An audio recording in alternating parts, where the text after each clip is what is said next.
Cerita ini berlatar di Portland pada masa depan yang suram.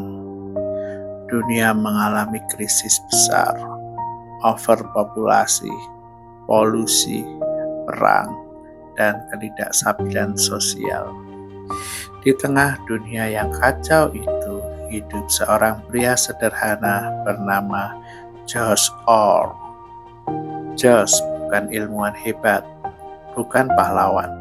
Ia hanya orang biasa yang tampak pendiam dan lelah terhadap hidup. Namun George menyimpan kemampuan yang sangat aneh dan mengerikan. Mimpinya bisa mengubah realitas, bukan sekedar mempengaruhi perasaannya sendiri, tapi benar-benar mengganti dunia. Saat George tidur dan bermimpi, kenyataan setelah ia bangun bisa menjadi dunia yang sama sekali berbeda.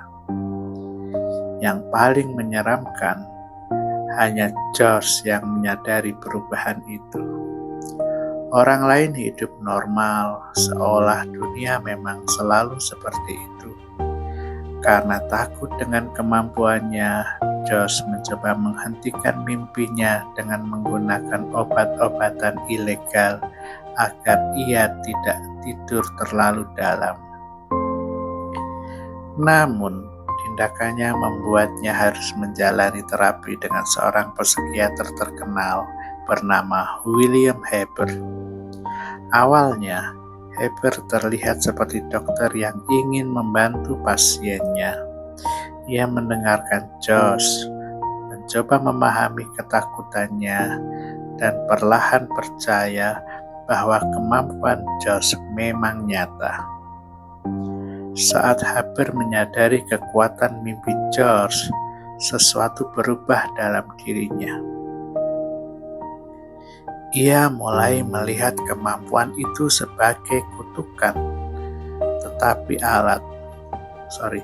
Ia mulai melihat kemampuan itu bukan sebagai kutukan, tetapi alat untuk memperbaiki dunia. Haber kemudian menggunakan mesin hipnosis untuk mengarahkan mimpi George. Ia mulai memberi sugesti sebelum tidur. Bayangkan dunia tanpa perang.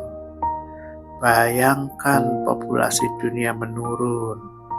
Bayangkan manusia hidup damai. Dan mimpi George benar-benar mengubah kenyataan. Namun, setiap perubahan selalu membawa konsekuensi aneh.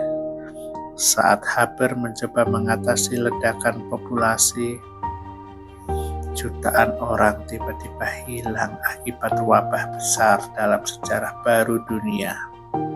Saat ia mencoba menghapus konflik rasial, seluruh manusia berubah menjadi warna kulit abu-abu yang sama. Saat ia mencoba menciptakan perdamaian dunia, justru muncul ancaman alien yang mempersatukan manusia lewat rasa takut. Semakin Haber berusaha menciptakan dunia sempurna, semakin dunia terasa tidak alami. Realitas menjadi seperti tambalan mimpi yang terus berubah. George sendiri semakin tersiksa. Ia bukan ingin menjadi penyelamat dunia, ia hanya ingin hidup biasa. Namun, semua orang di sekitarnya mulai berubah, mengikuti realitas baru. Hubungan sejarah, bahkan identitas manusia berubah setiap kali ia bermimpi.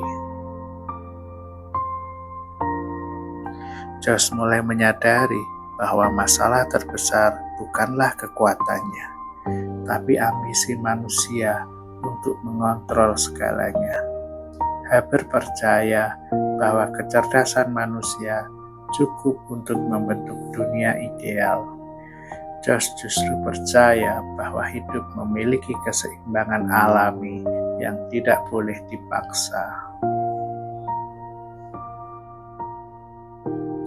Novel ini mempertanyakan apakah manusia benar-benar tahu apa yang terbaik bagi dunia.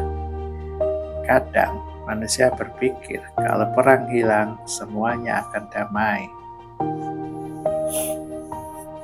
Tapi hidup tidak sesederhana itu kan.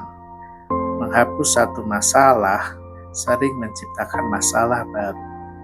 Kesempurnaan yang dipaksakan justru bisa menghilangkan kemanusiaan itu sendiri. Semakin cerita berjalan, Haber semakin obsesif. Ia mulai menikmati kekuasaan mengubah dunia. Ia tidak lagi sekedar membantu manusia, tapi ingin mengendalikan realitas sepenuhnya. Sementara George, yang terlihat lemah dan pasif, perlahan menjadi simbol kebijaksanaan. Ia memahami sesuatu yang tidak dipahami Haber, bahwa hidup bukan mesin yang bisa disusun sempurna. Kadang ketidaksempurnaan, rasa sakit, dan kekacauan adalah bagian alami dari keberadaan manusia. Menjelang akhir cerita, batas antara mimpi dan kenyataan mulai runtuh. Perubahan dunia menjadi semakin liar dan tidak stabil. Josh akhirnya harus menghadapi kenyataan bahwa kekuatan besar tanpa kebijaksanaan bisa menghancurkan segalanya. Dan Portland dalam cerita ini terasa seperti simbol itu. Kota hujan yang sunyi, berkabut, tenang, namun perlahan berubah menjadi dunia surrealis yang terasa seperti mimpi panjang manusia tentang kesempurnaan. Pesan terbesar dari cerita ini mungkin adalah manusia sering terlalu sibuk mencoba mengontrol hidup sampai lupa bagaimana menerima hidup apa adanya.